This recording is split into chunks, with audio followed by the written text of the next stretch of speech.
Di akhir cerita chapter sebelumnya, Tintin tidak sengaja memukul polisi sehingga masuk penjara. Yuk kita ikuti cerita selanjutnya. Seorang penjaga penjara dengan seragam hitam mendekati sel menunjuk seseorang di dalam. Dengan nada tegas ia memanggil, "Hai kamu! Ya kamu yang bermuka bayi! Ikut saya!" Polisi itu merujuk pada Tintin dengan sebutan, bermuka bayi, dan memintanya untuk mengikutinya.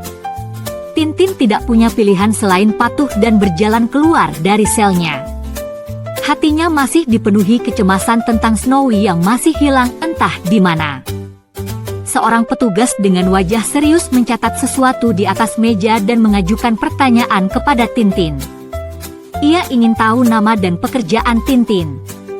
Ini adalah kesempatan bagi Tintin untuk menjelaskan identitasnya yang sebenarnya dan mungkin membuktikan bahwa dia bukanlah kriminal seperti yang mereka sangka. Tintin dengan tegas menjawab bahwa namanya adalah Tintin dan pekerjaannya adalah seorang wartawan. Polisi yang menginterogasinya tampak terkejut dan kebingungan mendengar jawaban ini. Setelah menyadari kesalahan mereka, para polisi segera meminta maaf kepada Tintin.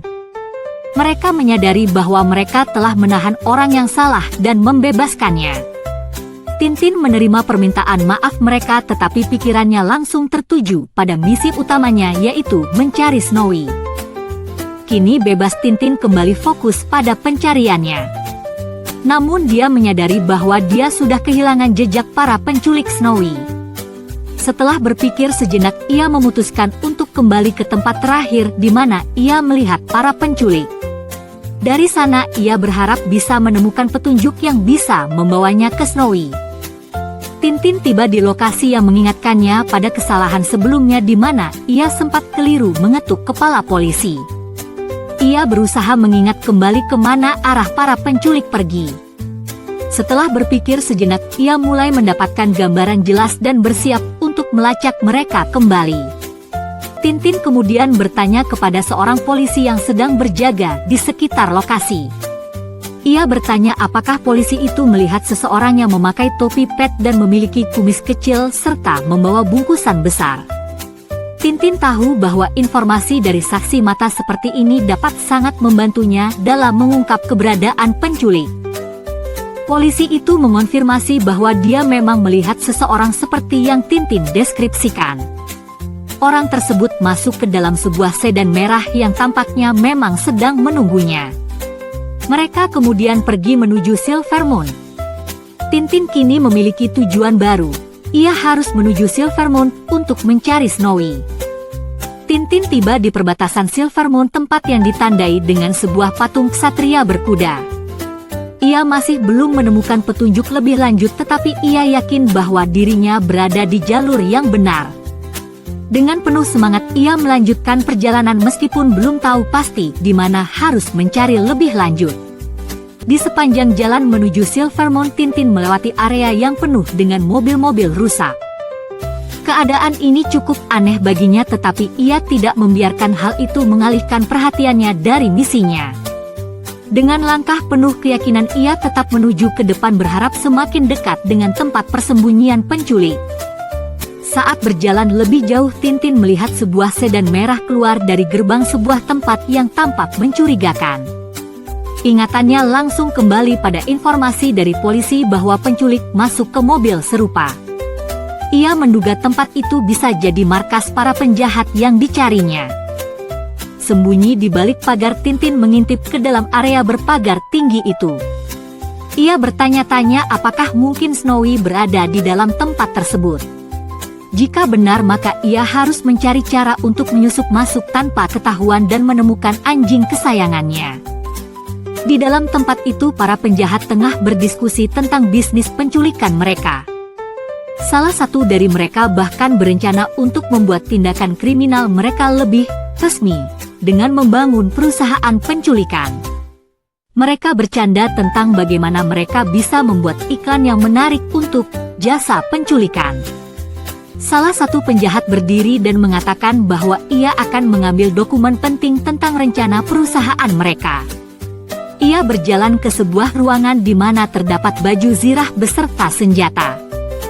Ia tidak menyadari bahwa situasinya sebentar lagi akan berubah drastis. Tiba-tiba terdengar suara keras dari dalam ruangan. Orang tadi berteriak kesakitan dan seorang dari gengnya bertanya-tanya apa yang terjadi. Suaranya terdengar seperti orang yang jatuh cukup keras, membuat suasana di dalam ruangan menjadi tegang seketika. Ternyata pria yang tadi masuk ruangan jatuh tersungkur ke lantai. Dua orang lainnya melihatnya dengan ekspresi bingung. Tampaknya ada sesuatu yang membuatnya kehilangan keseimbangan, atau mungkin saja ia terkena sesuatu di dalam ruangan misterius itu. Salah satu anggota geng menduga bahwa pria yang jatuh itu mengalami serangan jantung. Dengan cepat ia meminta seseorang untuk mengambilkan air minum. Sementara itu kepanikan mulai menyebar di antara para bandit tersebut. Di saat orang yang disuruh mengambil air berlari keluar ruangan, tiba-tiba terdengar jeritan aduh lagi di dalam ruangan itu. Saat orang itu balik ke dalam ruangan, dia tampak kebingungan ketika melihat dua orang terjatuh tak sadarkan diri di hadapannya. Di belakang kedua pria itu ada sebuah baju zirah ksatria berdiri dengan pedang terhunus. Pria bertopi terlihat panik dan segera mencoba membangunkan salah satu orang yang pingsan di lantai. Ia menggoyangkan tubuhnya sambil berkata, "Buxi! Hei Buxi! Bangun!"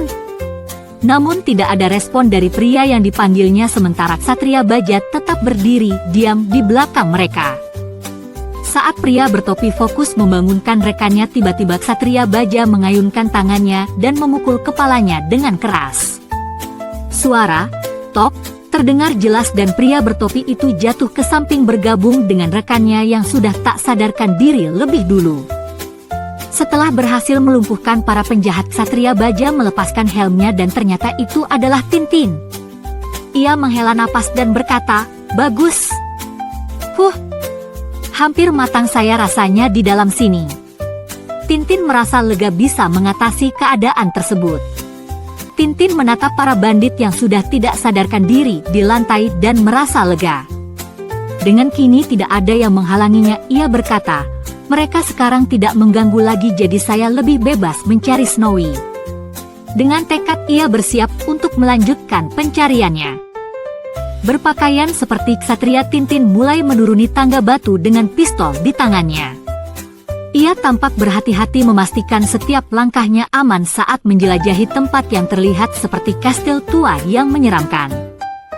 Dalam bayang-bayang terowongan batu, Tintin terus melangkah. Cahaya masuk dari ujung tangga memberikan kesan bahwa ia semakin dekat ke suatu tempat penting.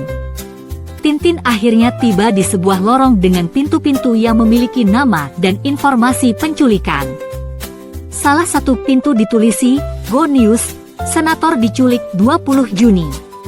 Tebusan $100.000," dan "MRC Sword, Jenderal diculik 18 Mei.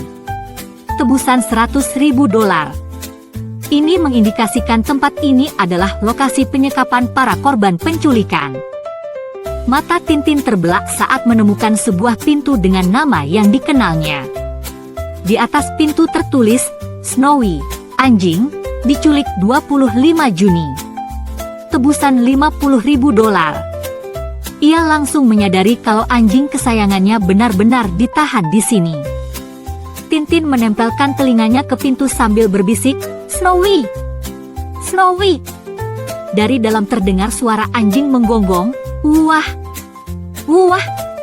membuktikan bahwa Snowy memang ada di dalam dan dalam keadaan hidup. Dengan penuh keyakinan Tintin memberitahu Snowy, "Di sini Tintin, Snowy. Sabarlah sebentar lagi. Saya ambil dulu kunci selmu." Ia bersiap untuk mencari kunci agar bisa segera menyelamatkan temannya. Tintin dengan cepat bergerak menyusuri koridor memastikan tempat penyimpanan kunci agar ia bisa segera membuka pintu sel tempat Snowy ditahan. Sementara Tintin mencari kunci, pemimpin bandit yang sebelumnya pingsan mulai sadar. Dengan kepala pusing ia berkata, "Apa yang terjadi? Aduh, kepalaku pusing. Padahal saya cuma minum 1 gelas whisky. Apakah mungkin?" Sebelum pria tersebut sempat melakukan sesuatu, Tintin yang masih dalam baju ksatria segera menenangkannya dengan cara yang cukup agresif. Ia menampar pria tersebut dan berkata, "Hei, kamu tenang-tenang saja dulu sebentar lagi." Setelah memastikan bandit itu tidak akan mengganggu lagi, Tintin melanjutkan perjalanan dengan membawa kunci yang ia dapatkan. Kini ia bisa membuka sel Snowy. Tintin akhirnya kembali ke pintu sel Snowy. Ia berkata dengan semangat, "Saya sudah kembali, Snowy. Kan lihat, Tintin tidak akan mengecewakanmu." Dengan beberapa kunci di tangan, ia bersiap membuka pintu. Setelah membuka pintu, Tintin langsung memeluk anjing kesayangannya. "Snowy, sahabatku," katanya dengan penuh emosional. Snowy menjawab, "Tak kusangka kita masih bisa ketemu lagi." Tampak senang akhirnya bisa bertemu kembali dengan tuannya. Namun bahaya belum berakhir. Tintin mendengar suara peluit dari atas dan langsung waspada. Bunyi peluit. Salah satu bandit di atas sana tentu sudah memanggil bala bantuan. "Kita harus hati-hati." Snowy yang melihat Tintin dalam baju zirah berkomentar, "Pakaianmu gagah benar, Tintin." Di tempat lain, sekelompok penjahat sedang bersiap mencari Tintin. Pemimpin mereka berkata, "Dia harusnya ada di sekitar sini. Saya beri waktu 10 menit. Serahkan dia pada saya. Ikat dan sumbat mulutnya.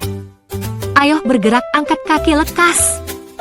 Mereka tampak serius dalam mencari Tintin yang kini berada dalam bahaya. Di akhir chapter ini, Tintin berhasil menyelamatkan Snowy. Tapi bahaya masih ada karena penjahat sedang mencari mereka. Ayo lihat apa yang terjadi selanjutnya di chapter selanjutnya.